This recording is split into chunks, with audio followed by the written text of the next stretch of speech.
예쁜 그림을 볼 때 우리는 보통 아무런 생각 없이 순수하게 몰입하는 경향이 있습니다. 아, 맑다, 순수하다, 아름다운 그림이네 하고 말입니다. 그런데 이상하게도 어떤 작품이 너무도 아름답기 때문에 오히려 질문이 생기는 것 같습니다. 이 아름다움은 원래 존재했고 작품 활동을 통해서 발견된 걸까요? 아니면 그렇게 보이도록 작품 활동을 통해서 만들어진 걸까요? 자, 이번 시간에는 세 작가 김은자, 박하, 정이지의 작품을 통해서 우리가 그림뿐만 아니라 관계와 사랑에서도 얼마나 자주 자연스럽게 연출된 것에 몰입하는지 이야기해 보도록 하겠습니다. 먼저 갤러리 인싸아트에서 했던 그릇 전시해준 김은자 작가님의 작품 먼저 보도록 하겠습니다. 자, 작품이 조금 특이하죠? 저는 전시를 보면서 느낀 바가 뭐냐면 처음부터 이 일은 작품 바깥에 보이지 않는 것, 그리고 우리와 같은 관람객들에게까지, 즉 제4위백을 깨는 것을 이제 전제로 만들어졌다고 보고 있습니다. 상당히 흥미로운 지점이 한데요. 왜냐하면 보통 일반적인 작품들은 그 작품 내에서 내적인 완결성이 끝나는 경향이 있습니다. 네, 그쪽 어떻게 보면 이제 요 내부에서 사실 끝나는 경향이 있죠. 근데 제가 느끼고 있는 김은자 선생님의 작품은 그 구도를 깨고 그림을 또 접고 거기에 대해서 또다시 2차적으로 들어가니까 한 번 더 생각을 더 연장을 시킬 수가 있죠. 아, 그러면 뭔가 더 보이지 않는 가려진 부분이 있지 않을까라고 하는 것이 생각을 하게 되고, 마찬가지로 접혀진다는 거는 그럼 접히지 않는 이면이라든가 옆면에 뭔가 있지 않을까? 즉 작품이 내적인 완결성도 있지만 동시에 그 내적인 완결성을 의심하게 됨으로써 뭔가 잘려있다? 뭔가 더 연결될 것 같은데? 뭐가 있을까라고 하는 의문을 불러일으키는 구조라고 되어 있다고 저는 생각을 했던 것 같습니다. 자연스럽게 시선이 아래로 뚝 떨어지게 되고 뭐가 지금 표현이 안 됐지? 뭐가 남는데? 뭔가 이상하다? 라는 이 그림들을 통해서 저는 계속 느꼈던 것 같아요. 그래서 이 내적인 그림만으로는요, 내적 정합성만으로는 설명이 온전히 안 돼요. 연장을 해서 보이지 않는 무엇이 이제 생략이 되었고 무엇이 말해지지 않는지를 상상해야지만 완결되는, 그러나 그렇다고 해서 이 그림이 불완전한 것이 아닌 그것 또한 작가의 의도라고 볼 수 있게 된다면, 취지라고 볼 수 있게 된다면 오히려 참여형이라도 볼 수가 있고, 자연스럽게 관객과 작가 그리고 작품이 일방적으로 끌려다니는 것이 아닌 각자가 서로 해석 주권을 나눠 가지게 되면서 그림의 여백을 채운다는 점에서 저는 상당히 흥미롭게 봤던 작품이기도 합니다. 일반적으로는 이와 같이 그림에 뭔가 비어있는 부분이 있으면 이거는 이제 완성된 게 아니다, 이제 불완전한 거다라고 하는데요. 반대로 그 불완전함을 역으로 끌어당겨서 작품 속에 놓게 된다면 완전함을 넘어선 불완전함, 완전함 그 이상의 새로운 뭔가를 열어젖히는 하나의 길이 될 수가 있겠죠. 자, 그리고 이러한 김은자 선생님의 작품을 통해서 저는 한 가지 생각을 해봤어요. 이와 같이 작품이 그 자체로 작가라든가 더 이상 스스로 작가의 어떤 붓끝으로만 머물지 않고 다른 여백에, 다른 공백에 무언가를 내포하고 있다면 그 해석을 극한으로 밀어붙이게 된다면 우리는 새로운 무언가를 또 얘기해 볼 수 있지 않을까요? 자, 그러한 측면에서 저는 그 다음 작품인 갤러리 TYA에서 했던 그 박하 작가님의 작품에 대해서 얘기를 해보려고 합니다. 자, 박하 작가님의 작품 전시도 상당히 흥미로운 지점이 많은데요. 이와 같이 그림 중간중간에 천이 걸려 있어서, 그래서 정면으로만 놓고 보게 된다면 우리가 그림 전체를 있는 그대로 볼 수가 없어요. 왜냐하면 천이 가려져 있기 때문이죠. 그리고 입구에서부터 이미 천이 딱 시작이 됩니다. 처음부터 우리는 마치 한 손으로 가리고 있는 것처럼 작품을 감상하게 되는데요. 자, 그래서 갤러리 측 해석은 다음과 같습니다. 소개글은요. 자, 어느 순간 말로는 다 할 수 없는 침묵을 이제 작가님께서 마주하였고, 그래서 화면 위를 가득 채우자 하는 문장들은 사라지고 천천히 바라보는 이제 사물과 풍경이 남게 되었다고 그렇게 말씀하십니다. 자, 그렇게 해서 빛이 달라지고 계절이 바뀌는 사이에 보이지 않던 구조와 리듬이 드러나게 되면서 그렇게 쌓인 시간은 정물 회화가 되어서 캔버스 위에 머무른다라는 갤러리 측 소개 글인데요. 저는 상당히 좋은 글이라고 생각합니다. 그래서 사라짐과 회복, 그리고 다시 자라나는 생명의 시간에 대해서 이야기를 하고 있는 게 아닐까라고 갤러리 측에서는 보고 있는데요. 실제로도 그 작가님의 작품을 보면 곳곳의 식물이라든가 그런 자연을 표현하는 부분들이 군데군데 묻어나오는 걸 확인할 수가 있습니다. 또한 작가님은 다음과 같이 말씀하십니다. 나는 이제 숲을 본다. 숲은 풍경이 아니라 머무름의 자리, 시간과 생명의 밀도가 회복의 공간을 만드는 자리다라고 보고 계신 것 같은데요. 이와 같은 이제 작가님의 작품과 작품 노트 그리고 갤러리 해석에 대한 저의 생각은 다음과 같습니다. 제가 맨 처음에 이 전시를 보러 갔을 때 가장 저희 눈을 먼저 사로잡은 것은요, 사실 작가님의 그런 훌륭한 작품들도 있지만 바로 맨 처음에 놓여지게 된 입구에 그 작가분께서 남겨놓으신 글귀입니다. 그리고 동시에 약간 그 글귀를 통해서 제가 느낀 게 뭐냐면, 갤러리 측 해석은 침묵이라든가 자연, 치유에 대해서 얘기했다고 보고 있는데, 생명이라든가. 근데 입구에서부터 이러한 이제 글이 나오게 된 순간, 그리고 그 글이 작품의 전시회 맨 처음에 마주하는 순간, 저는 약간 해석을 하는 사람으로서 진정한 그 전시의 시작은 바로 이 전시물에서 시작한다고 보고 있어요. 예, 그리고 이후에도 작가분께서 말씀하신 또 다른 이제 글귀를 보면 또 이와 같이 작은 이제 글귀, 작가님의 글귀가 이제 나오게 되면서 이 전시는 결핍에 대한 이야기가 아니다. 결핍을 설명하려고 해결하려고 하지 않는다. 그 모호한 상태를 이제 하나의 의미로 규정하기보다 직접 마주게 만드는 구조이자 방이다라고 하셨어요. 저는 약간 하는 생각이 좀 들 것 같아요. 의아한 생각이 들 것 같아요. 왜 그러냐면요. 이 말들이 결국은 우리가 어떻게 전시를 보는 데서 이 방향으로 보게끔 작가님께서 먼저 설정을 한 거 아닙니까? 그럼 관객들은 자연히 이 앞에 있는 글귀라든가 앞에서 제가 보여드린 이 글귀들을 읽고 이 방향대로 갈 수밖에 없어요. 근데 역설 침묵이라는 거는 아니면 이제 결핍이라는 거는 바로 그 부분이 빠져있기 때문에 관객이 끝끝내 작가의 온전한 의도를 다 이해하지 못하고 전시를 보면서 뭔가 여전히 잡히지 않는 모호한 뭔가가 있어. 근데 그게 정말 작가가 말하고 싶은 걸까? 말하고 싶은 걸까? 아닐까?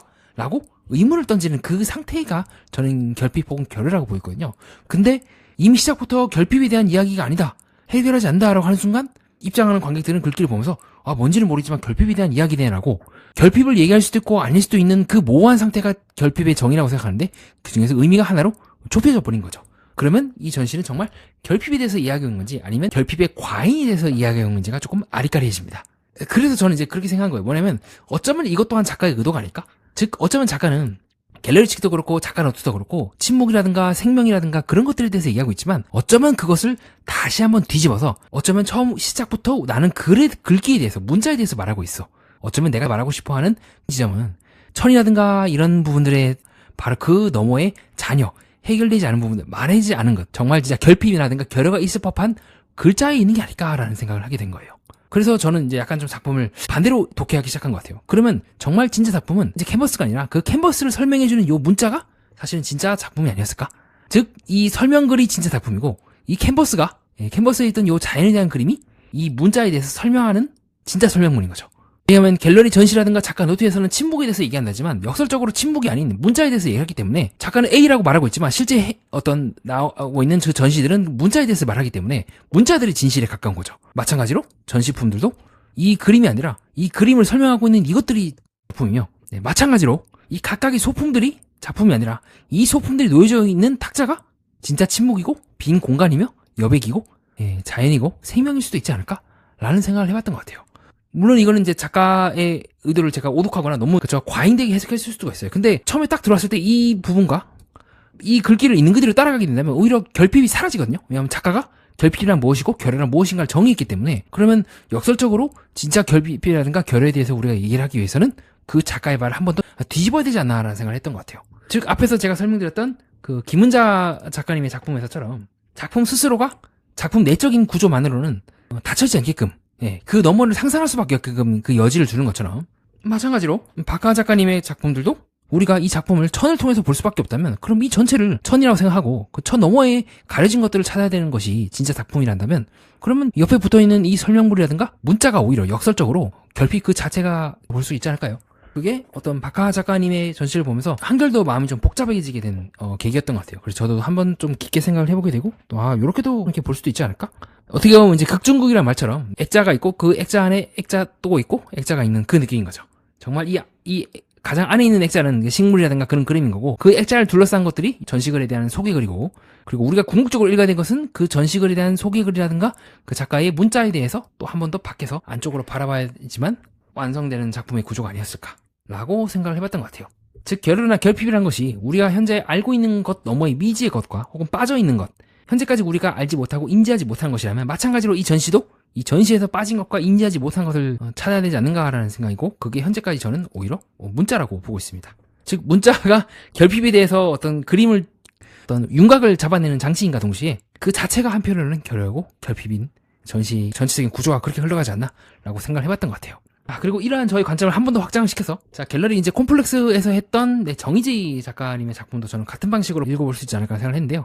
그림이 되게 깔끔하고 굉장히 정물화적으로 단아하고 차분한 톤으로 아름답게 잘 끌고 나가고 있는 작품이라 보고 있습니다.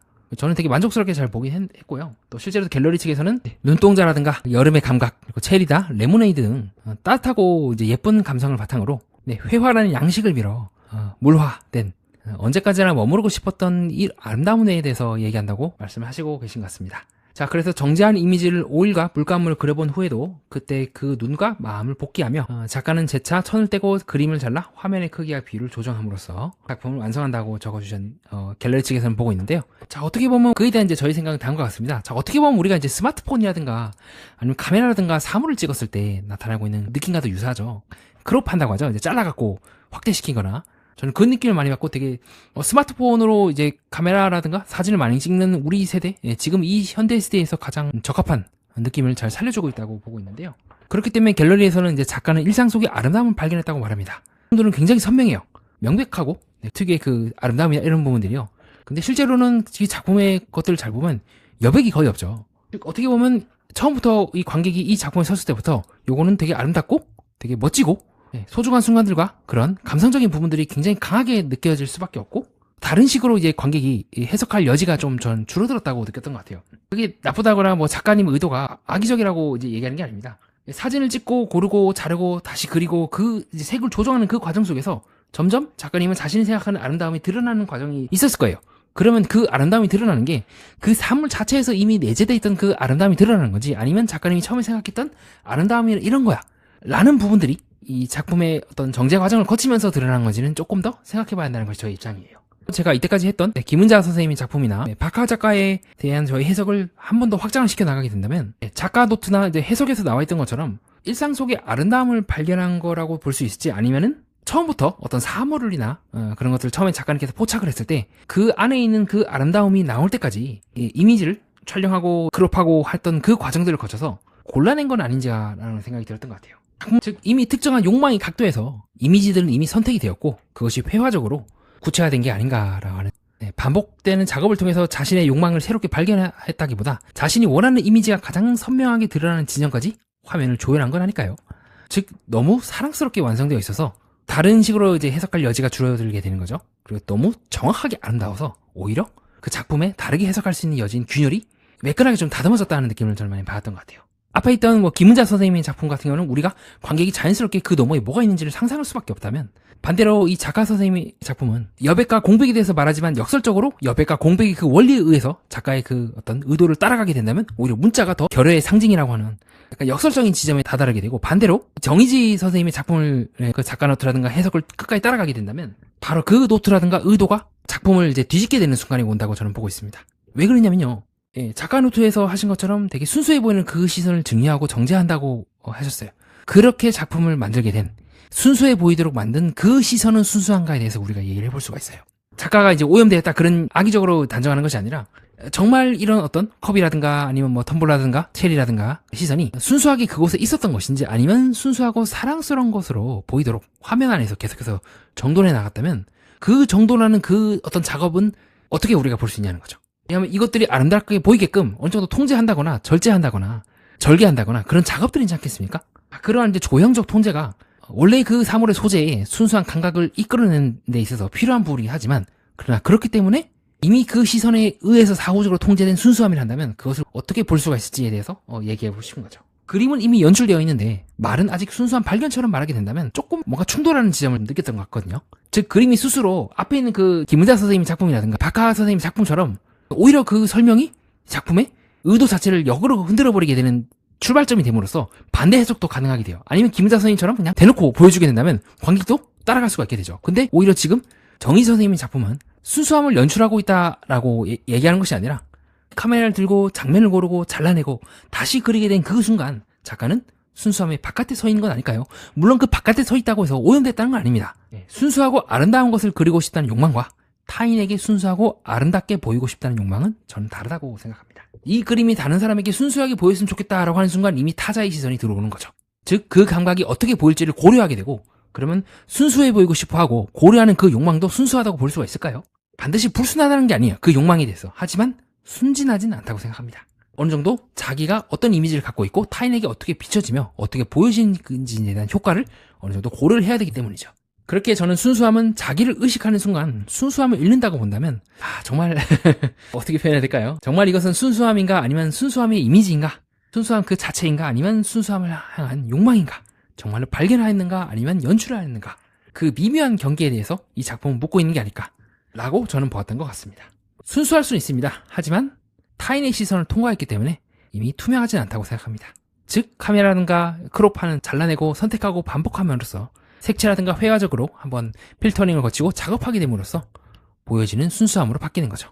그렇다고 해서 이 그림들이 작가님이 거짓이라는 게 아닙니다. 오히려 그렇다면 우리가 이 작품을 보면서 느낄 수 있는 어떤 시선이 있다면 정말 이 작품들이 어떤 경계에 걸쳐져 있는지를 우리가 추적해 들어갈 수 있지 않을까요? 정의지 작가님의 작업에서 이 사진과 같은 그런 정물적인 시선은요, 이 작품의 근원적인 힘이기도 합니다. 그리고 몰입의 조건이기도 하죠. 그러나 동시에 그 몰입을 깨는 조건이 돼버리기도 합니다. 왜 하필 이 각도에서 찍었을까? 왜 하필이면 이 컷일까? 왜 이만큼만 잘라냈을까? 그 옆에 있는 사람의 손이라든가 그런 부분을 왜 잘렸는가? 그렇다면 그 순수함은 장면 안에 있었던 것인가? 아니면 카메라가 그렇게 보이게 만든 것인가? 라는 그 경계 말입니다. 그렇게 저는 정의지 작가님의 작품을 앞에 있는 김희자 작가님이라든가 박하 작가님처럼 그런 질문을 한번 해보고 싶었던 것 같습니다. 이 우리를 순수하게 몰입하게 하는가? 아니면 순수하게 몰입하도록 만들어진 조건을 너무도 선명하게 드러내는가? 말입니다. 너무도 아름답기 때문에 그렇기 때문에 의심스럽고요. 바로 그리고 의심스럽기 때문에 흥미로운 작품이라고 봤던 것 같습니다.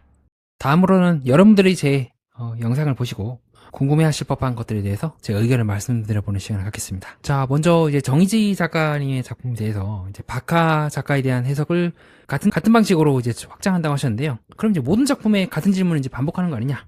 모든 작품에 무차별적으로 적용하려는 건 아닙니다. 다만 정의지 작가의 경우 갤러리 소개글에 정지 이미지라든가 자르고 비율을 조정한다는 말이 들었기 때문에 그러면 왜 그렇게 선택을 하는가에 대해서도 우리가 생각해 볼 수 있지 않을까 싶어서 같은 방식으로 적용을 하였습니다. 그런 측면에서 제가 욕망이라는 단어를 썼는데요. 작가의 이제 사적인 심리를 이제 단정하는 것은 아니고 어떤 이미지를 아름답다고 이제 선택하고 정제하는, 조형하는 방향성에 대해서 말씀드리는 게 원래 목적이었습니다. 즉, 작가님이 이제 순수함이 바깥에 있다. 그럼 이제 불순하다는 것이 아니라 이제 제작자이나 이제 작가의 경우 어떤 이미지를 그려야 될지 말아야 될지를 선택하고 이제 구성하는 위치에 놓일 수가 있겠죠.